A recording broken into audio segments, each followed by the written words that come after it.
రాబోయే పట్టభద్రుల ఎమ్మెల్సీ ఎన్నికల్లో నిరుద్యోగుల మద్దతు కాంగ్రెస్ పార్టీ అభ్యర్థి ఆల్ఫోర్స్కే ఉందన్న రాష్ట్ర నిరుద్యోగ జేఏసీ నాయకులు జోగినాథ్ యాదవ్, బాలసాయి హరిప్రసాద్లు.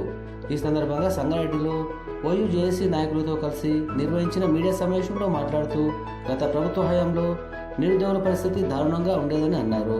కాంగ్రెస్ పార్టీ అధికారంలోకి వచ్చాక టీఎస్పీఎస్సీ ప్రక్షాళన జరిగిందని, పరీక్షలన్నీ సజావుగా పారదర్శకతతో నిర్వహిస్తున్నారని, మెగా డిఎస్సీ నిర్వహించి సత్వర నియామకాలు జరిపారని తెలియజేశారు. నిరుద్యోగులంతా మూకుమ్మడిగా కాంగ్రెస్ పార్టీ అభ్యర్థి ఆల్ఫోర్స్ నరేందర్ రెడ్డికి మొదటి ప్రాధాన్యత ఓట్లు వేసి భారీ మెజార్టీతో గెలిపించాలని అన్నారు. ఈ సమావేశంలో శ్రీనివాస్ యాదవ్, రమేష్ గౌడ్, శ్రీకాంత్ రెడ్డి, లక్ష్మణ్ యాదవ్, బాలకృష్ణ, నిరుద్యోగ నాయకులు పాల్గొన్నారు. బాలసాయి హరిప్రసాద్, నేను నిరుద్యోగ జేఏసీలో పనిచేస్తున్నాను. ఈరోజు మనకు ప్రస్తుత ఎమ్మెల్సీ ఎలక్షన్లలో విద్యావేత్తలకు, విద్యా వ్యాపారులకు మధ్యలో జరుగుతున్నటువంటి పోటీ ఇది. విద్యావేత్తలు అంటే విద్యాధ్యానం చేసేవారు, విద్యను 10 మంది పేదలకు విద్యను అభ్యర్థించే చదువుకునేటువంటి విద్యార్థులకు అందించే గొప్ప వ్యక్తులు. కానీ మరొక కొంతమంది ఎమ్మెల్సీ అభ్యర్థులుగా పోటీ చేస్తూ మేము విద్యా రంగంలో అనేకమైనటువంటి సేవలు చేస్తున్నామని చెప్పుకొని తిరిగే ఈ యొక్క కొంతమంది ప్రబుద్ధులు విద్యా వ్యాపారం చేస్తూ పుస్తకాలు అమ్ముకుంటూ, పుస్తకాలను మేమే సొంతగా తయారు చేసి మా సొంత తెలివితేటలతోటి మేము ఇక్కడ ప్రింట్ చేసి కొంతమంది విద్యార్థులకు సేవ చేస్తూ ఉచితంగా పంపిణీ చేస్తున్నామని చెప్పుకుంటారు. ఇదంతా ఉట్టిదే, ఇట్లా చేయట్లేదు. చేసేదొకటి, చెప్పేదొకటి. వీళ్ళు పుస్తకాలను రేటు పెట్టి ఒక పర్టికులర్ రేట్ దానికి కేటాయించి అమ్ముకొని వ్యాపారం చేస్తూ డబ్బులు సంపాదించుకుంటూ కోట్ల డబ్బులు సంపాదించి ఇలా ఎమ్మెల్సీ ఎన్నికల్లో పోటీ చేయడానికి వచ్చారు. అయ్యా, మీరు ఒక అసిస్టెంట్ ప్రొఫెసర్గా ఉండి మీరు ఏదైతే ఎమ్మెల్సీ ఎన్నికల్లో నామినేషన్ వేయడానికి ఎలక్షన్ కమిషన్ దగ్గర పర్మిషన్ తీసుకోవడానికి, నామినేషన్ను యాక్సెప్ట్ చేయడానికి నువ్వు రాజీనామా చేసినా అని చెప్పి రాజీనామా రూపంలో నువ్వేం చేసినావు? అక్కడ ఒక ప్రిన్సిపల్కు రాజీనామా సమర్పించవు. ప్రిన్సిపల్కు రాజీనామా సమర్పిస్తే యాక్సెప్ట్ చేస్తారా? ఒక డిపార్ట్మెంట్కు హెడ్ ఉంటాడు, కమిషనర్ ఉంటాడు, ఒక విద్యాశాఖ అధికారులు ఉంటారు, ఉన్నతాధికారులు ఉంటారు, వాళ్ళకి నువ్వు సమర్పించు. అప్పుడు నీ రాజీనామా పత్రం ఆమోదించినాకనే నువ్వు ఒక ఎమ్మెల్సీ అభ్యర్థిగా నువ్వు ముందుకు రా, పబ్లిక్లకు రా.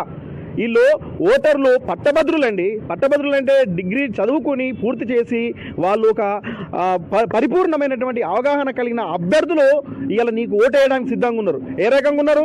నువ్వు చేసేటువంటి మోసాలను నమ్మి నీకు ఓటేయడానికి సిద్ధంగా ఉన్నారా? వాళ్ళు నీ మోసాలకు లొంగిపోయి వాళ్ళు ఓటేసే పరిస్థితి లేదు. నువ్వు ఎట్టి పరిస్థితుల్లో నీ రాజీనామా ఆమోదించిన తర్వాతనే నువ్వు ఒక అభ్యర్థిగా ఉండాలనేది ఒకటి మేము డిమాండ్ చేస్తున్నాం. అశోక్ నగర్లో విద్యార్థుల పక్షాన నువ్వు నిలబడి నువ్వు కొట్లాడిన సందర్భం, ఒక ఫోటో, ఒక చరిత్ర, అట్లాంటి సందర్భం లేని వ్యక్తివి నువ్వు. ఎందుకండి నువ్వు ఇట్లా ఈ యొక్క రాష్ట్రంలో ఉన్నటువంటి ఏదైతే కొంతమంది విద్యార్థులను నేను నమ్మిన వాళ్ళంతా నువ్వు మోసం చేస్తున్నావు. ఈ ఉమ్మడి 4 జిల్లాల్లో ఎమ్మెల్సీగా పోటీ చేస్తున్నా అని చెప్పి వాళ్ళని మోసం చేస్తున్నావు. ఇది నీకు కరెక్ట్ కాదు. నువ్వు డబ్బులు సంపాదించిన వ్యక్తివి, నువ్వు సేవ చేయనటువంటి వ్యక్తివి. విద్యారంగం పేరుతో దాన్ని వ్యాపారంగా మార్చుకొని నువ్వు ఈ ఎమ్మెల్సీ ఎలక్షన్లో నువ్వు పోటీ చేయడానికి వచ్చినావు తప్ప ఇంకా వేరే లేదు.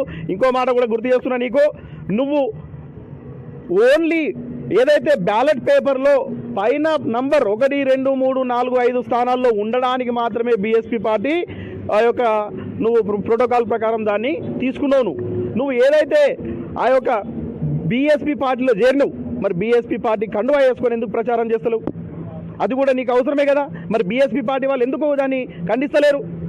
అంటే నీకు ఒక పార్టీ అనే ముసుగుతో ఏదైతే బ్యాలెట్ పేపర్లో పైన ఉండాలి తప్ప నీకు ఒక పార్టీ నియమ నిబంధనలు వర్తించవు, ఒక పట్టభద్రుల యొక్క సేవలు వర్తించాయి, నీకు ఏం వర్తించాయి. కాబట్టి ఇక నుంచైనా నువ్వు ఫస్ట్ రాజీనామా ఆమోదింపజేసుకున్నాకనే నువ్వు అభ్యర్థిగా ముందుకు రా. ఇక్కడ నిరుద్యోగ జేఏసీ నుంచి విద్యారంగంలో కరీంనగర్ పట్టణంలో ఇతర ప్రాంతాల్లో అనేక సేవలు అందిస్తున్నటువంటి ఆల్ఫోర్స్ విద్యా అధినేత అది ఉట్కూరి మన నరేందర్ రెడ్డి గారికి మా యొక్క సంపూర్ణ మద్దతు ప్రకటిస్తున్నాం. ఆయనకు మొదటి ప్రాధాన్యత ఓటు పట్టభద్రులు వేసి వారికి గెలిపించాలనేది ఒక మా సంఘం తరఫున మేము కోరుతున్నాం. నా పేరు జోగినాథ్ యాదవ్. నేను ప్రస్తుతం ఉస్మానియా యూనివర్సిటీలో చదువుకోవడం జరుగుతుంది. నేడు జరుగుతున్నటువంటి ఎమ్మెల్సీ ఎలక్షన్లో భాగంగా మన ప్రధాన పార్టీలు అయినటువంటి 3 పార్టీల అభ్యర్థులను పరిశీలించినట్టయితే యువత ఒక విషయం ఆలోచించాలి. ఎవరు వ్యాపారానికి బరిలో ఉన్నారు, ఎవరు సేవ చేయడానికి బరిలో ఉన్నారనే విషయాన్ని యువత, నా తోటి గ్రాడ్యుయేట్స్ అందరూ ఆలోచించి ఓటు వేయాలని కోరుతున్నా. ఈ సందర్భంగా మన కాంగ్రెస్ పార్టీ అభ్యర్థి అయినటువంటి అల్ఫోన్స్ నరేందర్ రెడ్డి గారిని తీసుకుంటే కనుక తను ఎన్నో సంవత్సరాల నుంచి విద్యా సంస్థలను నెలకొల్పి ఎంతోమంది విద్యార్థుల పునాదులను వారు రూపుదిద్దడానికి, వారి భవిష్యత్తును మెరుగుపరచడానికి ఎన్నో సేవా కార్యక్రమాలు చేస్తూ వస్తున్నాడు. అలాంటి వ్యక్తి ఈరోజు ఎమ్మెల్సీగా కాంగ్రెస్ పార్టీ టికెట్ ఇవ్వడం చాలా సంతోషకరమైనటువంటి విషయం. సో గతంలో ఉన్న ప్రభుత్వము ప్రస్తుత ప్రభుత్వానికి తేడా చూసినట్టయితే ఎంతోమంది విద్యార్థులను బలిదానాలు తీసుకున్నటువంటి ప్రభుత్వం గతంలో ఉండే. ప్రస్తుత కాంగ్రెస్ పార్టీ ప్రభుత్వం నిరుద్యోగుల పక్షాన అండగా నిలబడుతూ ఎన్నో కార్యక్రమాలను నిరుద్యోగులకు అండగా చేస్తుంది. గతంలో ఉన్నటువంటి ప్రభుత్వాలు గ్రూప్ 1 విషయంలో కానీ, గ్రూప్ 2 విషయంలో కానీ చాలా నోటిఫికేషన్లు, డిఎస్సి లాంటి ఎంతో ఎక్కువ మంది రాసేవి పరీక్షలను చాలా విద్యార్థులకు చాలా బాధాకరమైనటువంటి విషయాలను నెట్టుకొస్తూ వారు నోటిఫికేషన్ వేసిన తర్వాత ఎన్నో సంవత్సరాలు సైతం దాన్ని పొడిగిస్తూ వచ్చారు. కానీ ప్రస్తుత గవర్నమెంటు వెంటనే ఎలాంటి లోపాలు ఉన్నట్టయితే వాటిని విద్యార్థులతో, నిరుద్యోగులతో చర్చించి వాటి సమస్య పరిష్కారానికి సహాయ సహకారాలు అందిస్తుంది. కాబట్టి కాంగ్రెస్ పార్టీ ఇచ్చినటువంటి అల్ఫోన్స్ నరేందర్ రెడ్డి గారికి నా తోటి గ్రాడ్యుయేట్లు పునరాలోచించి వారిని భారీ మెజార్టీతో గెలిపించాలని నేను ఈ సందర్భంగా నిరుద్యోగుల పక్షాన కోరడం జరుగుతూ ఉంది. ఇంకొక విషయం ఏమిటంటే, పారిశ్రామిక రంగంలో ఉన్నటువంటి వ్యక్తులు నేడు ఎమ్మెల్సీ టికెట్ ఆశించి బరిలో దిగడం జరిగింది.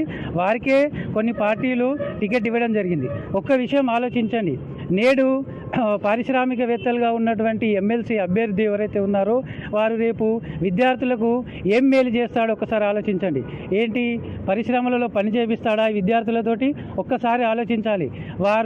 వారి యొక్క డబ్బును 10 పెంచుకోవడానికే వారు పారిశ్రామిక రంగంలో అభివృద్ధి చెందడానికి మాత్రమే ఎమ్మెల్సీలో గెలవాలని చూస్తున్నారు. అలాంటి వారికి బుద్ధి చెప్పాలని నేను తోటి గ్రాడ్యుయేట్లకు సూచిస్తున్నాను. అలాగే ఇంకొక అభ్యర్థి అశోక్ నగర్లో పుస్తకాలను అమ్ముకుంటూ వాటి ముద్రణ విషయంలో కానీ, వాటి వేలం వేచే విషయంలో కానీ